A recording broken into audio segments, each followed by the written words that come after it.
auquel vous croyez depuis très très longtemps. J'aimerais qu'on parle de votre parcours. Il est déjà dense. Vous êtes, je le rappelais, donc la cofondatrice de Jumia. Donc c'était en 2013 et c'était en Côte d'Ivoire pour votre parti. Racontez-nous ces années d'entrepreneuriat, donc depuis 2013. Absolument. Je pense que c'est intéressant de prendre du recul sur les métamorphoses du continent africain pour comprendre à quel niveau la technologie en général et la révolution numérique en particulier sont absolument essentielles. En termes de contexte, on a déjà 1,2 milliard d'Africains et si on regarde les décennies à venir, on devra accueillir 1 milliard d'Africains supplémentaires. Et ça pose des défis colossaux. Un premier défi qui est un défi d'accès à des services essentiels, des services fondamentaux qui peuvent être les services financiers, les services énergétiques pour le plus grand nombre.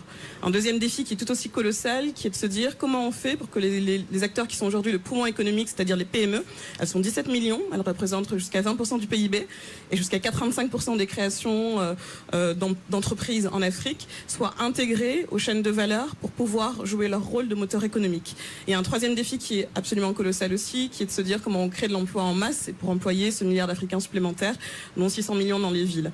Et c'est vrai que mon parcours s'inscrit d'une manière en réponse à ces défis. Parce que si on regarde le continent africain, on peut se dire qu'on a déjà 700 millions d'internautes et de mobinautes, c'est plus qu'en Inde.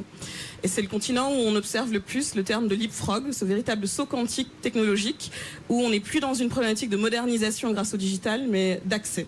Si je vous donne un exemple sur, par exemple, les services essentiels et fondamentaux, vous avez vu certainement qu'au Kenya, il y a 50% du PIB kényan qui passe par des services bancaires mobiles. Et c'est ce qui leur permet aujourd'hui de donner accès aux Kenyans à des services d'accès au crédit à la consommation qui sont essentiels. Si je reviens à l'exemple des PME et à mon parcours de e-commerçante en Afrique, on a réussi dans une vie précédente à les intégrer à une chaîne de valeur locale, à leur donner accès à un marché local, en gérant la logistique, le marketing et en leur apprenant à gérer leur stock.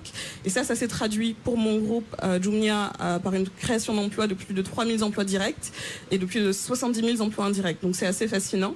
Et je pense qu'on a une responsabilité qui est très très forte. On a une opportunité en tant qu'entrepreneur, mais on a aussi un sentiment d'urgence qui est fort parce que si on ne réussit pas à répondre à ces défis de manière massive, on court aussi à notre perte d'une certaine manière. Et quand vous